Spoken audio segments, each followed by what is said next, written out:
Hi guys, we're here on my brother Steve's porch. It's a beautiful Idaho afternoon, and we're going to talk about my father, Alvin Neff, and see if we can get some of his memories down.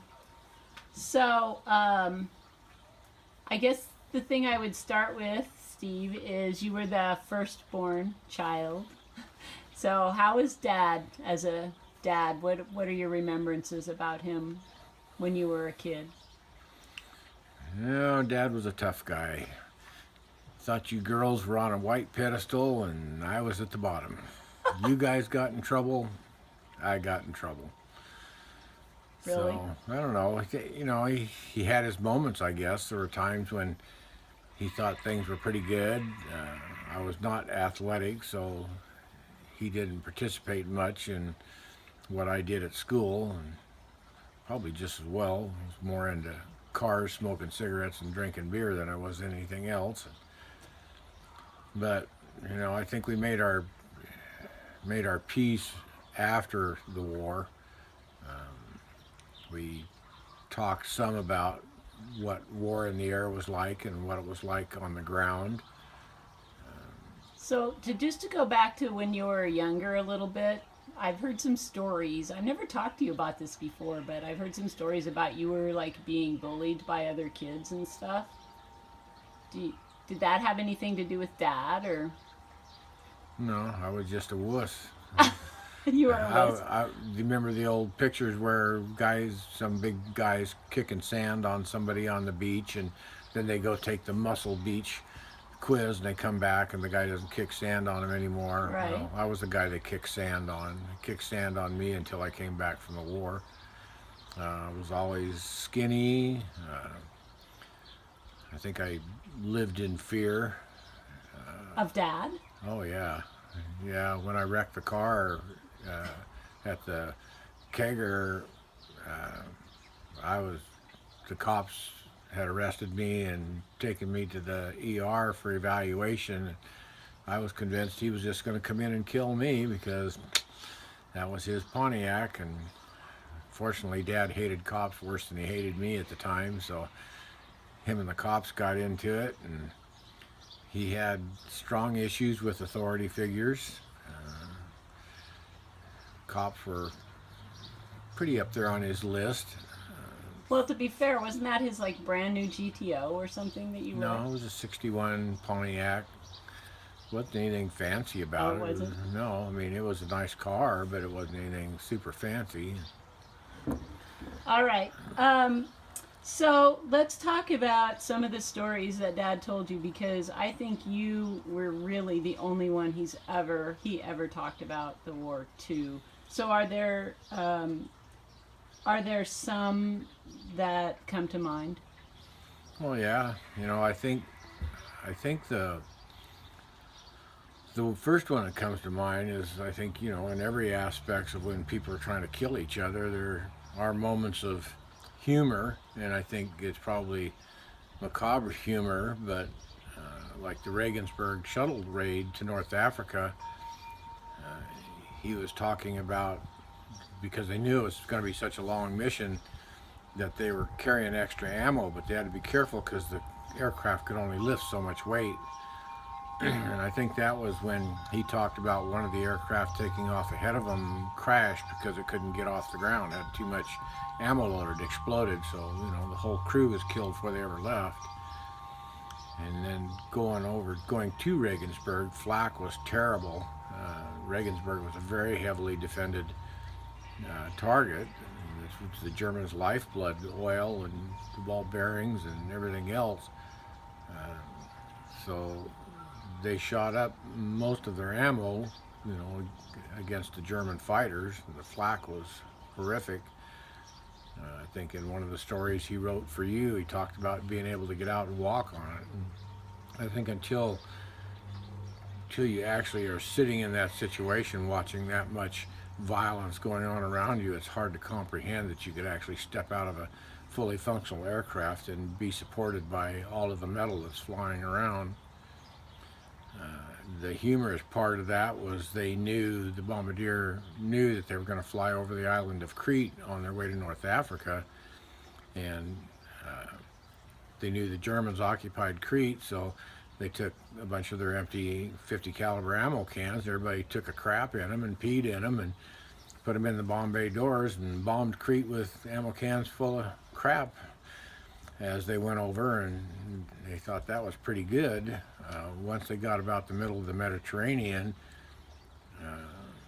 they started throwing everything over the side because fuel, they were running out of fuel. Several of the aircraft on that mission ditched in the Mediterranean, some ditched in the edge of North Africa, but every weapon, everything that wasn't absolutely essential, everything but the radio went out the door.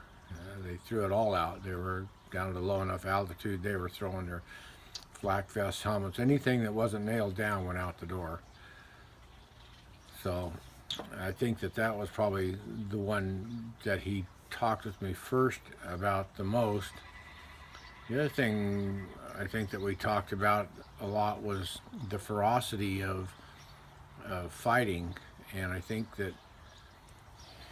for him the epitome of that was Hermann Goering had an elite squadron of FW-190 and FW-109, Me-109 aircraft, and they painted the noses of the aircraft yellow, the spinners on their props, and he called them Goering's yellow-nosed kids. But they were the best the Germans had, the very best, and they were very aggressive. They were very good pilots.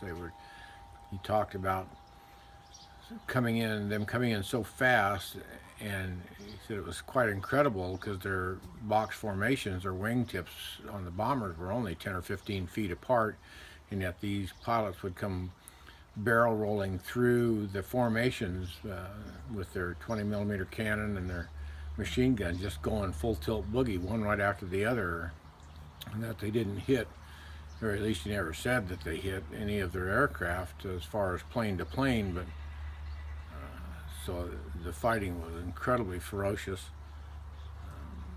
Shot up who knows how many cans of ammunition they went through. Dad was a hell of a shot, I know that. He was probably one of the finest rifle shots I ever knew, so I know where he learned that, because when I came back, I outshot the poop out of him, and that's because he was using machine guns and I was used to using a rifle. But you know, he talked about I don't know how to describe it, I guess the helplessness of being in a space and time to where there's not really anything you can do about what's happening to you except to shoot back.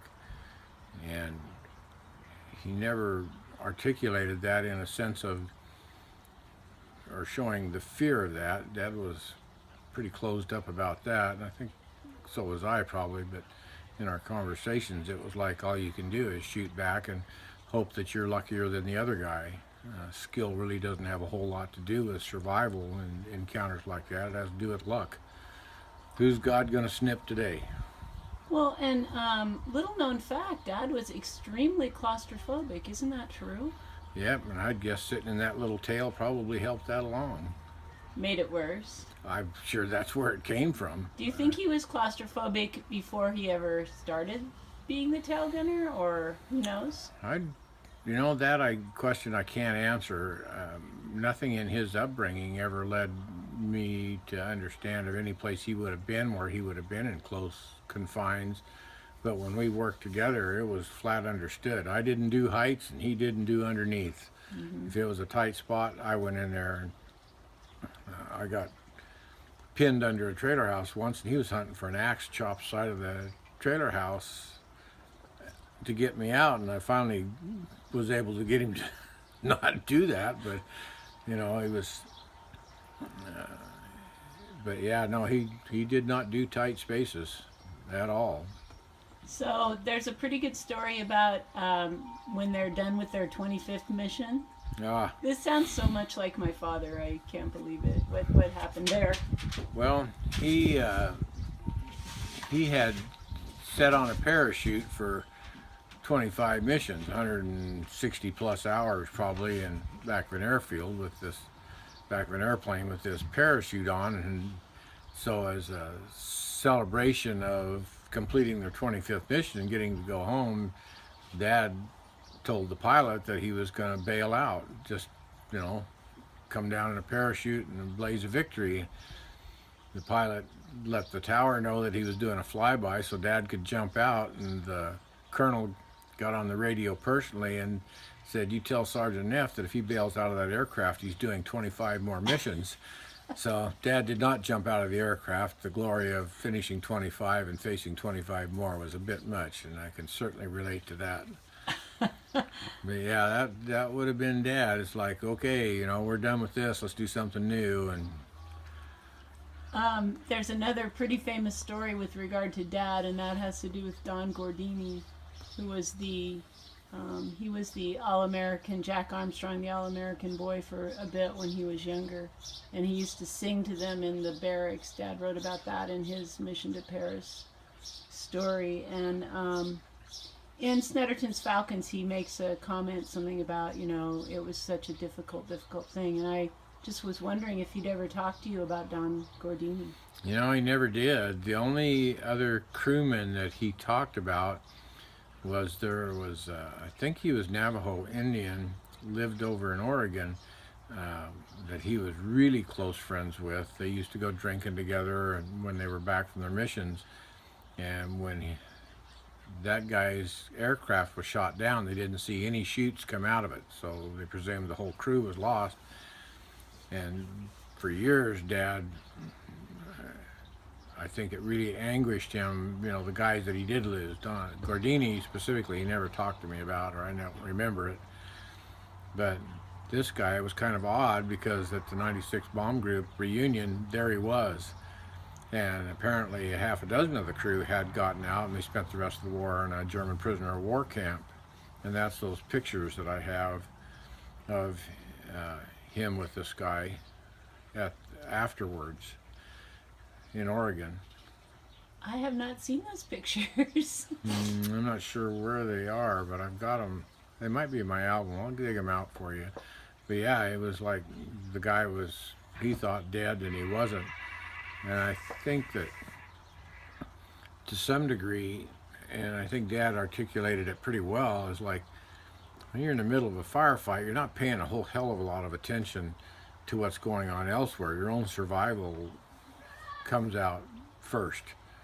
You know, somebody else gets hit, at least my way of thinking was better them than me, even though I felt bad about them getting hurt. And I think that that's where a lot of Dad's guilt came from, and probably where his anger came from, was that it's hard to rationalize to somebody who hasn't been there the thinking of, well, I'm glad he got shot and I didn't, and yet still feel sorrow for them getting shot. It's almost a mutually exclusive emotion, but it's there, and it gets blended really hard with that.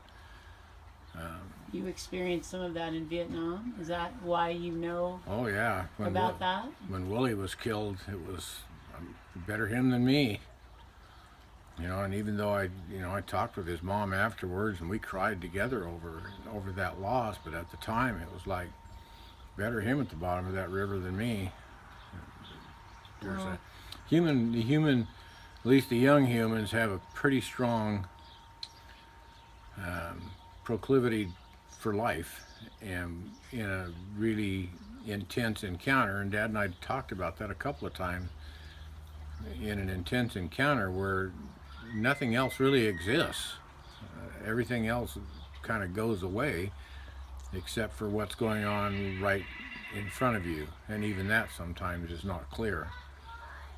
So, you know, we had the conversation about, you know, which was worse, being in the air with no place to hide, or being on the ground with no place to hide and people shooting at you. And what'd you decide? we had no definitive conclusion about it other than it sucked to get shot at. You know, I mean,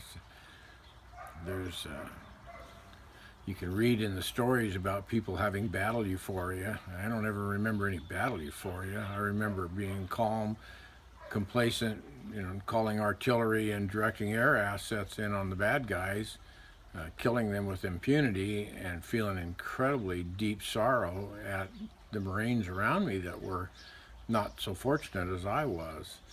So I'm sure that for Dad it was exactly the same. I don't think I've ever talked to a combat vet that hasn't had those specific issues. So I think for Dad, kind of regressing a bit, is his claustrophobia comes right back to, that's a space you don't want to get back into again. One thing all combat vets learn: if you make a mistake and survive it, you never make that mistake again, ever. Not for the rest of your life. Mm-hmm. And that can be tough. Dad was pretty gregarious, but if you ever went on the wrong side of him, you never got back on the other side of him, ever. Not ever. He never forgot and he never forgave. And I'm the same way. You know, you can, after 10 or 15 years, I'll forgive some stuff. There's some things, they ain't gonna happen. You become part of the flotsam of my past, and I think that that's just security of who we are. So I think that, you know, Dad and I had similar experiences in different spaces, but certainly when I started working as a clinician dealing with my own post-traumatic stress, and then looking at my dad, pretty well explains who he was, why he was, and how he was. Certainly made it a lot easier for me to forgive the things that I perceived as not being okay growing up. Well, nobody talked about PTSD in World War II, that's for sure. No, it was called battle fatigue. Mm-hmm. Yeah, I guess, huh? And, you know, that's what got some people in trouble, because they didn't believe it was a reality. But the thing is, after, the human mind only takes so much, and everybody's got a different breaking point, but everybody breaks. Everybody. When you go into combat, you break. And how deeply that break is, depends on the individual, but it's forever. So I understand. Okay, well, thank you for sitting down and talking with me. I really appreciate it. Yeah, no biggie. And if I can say this, I love you so much. I love you too, sis. I appreciate you so much. I'll be here for you.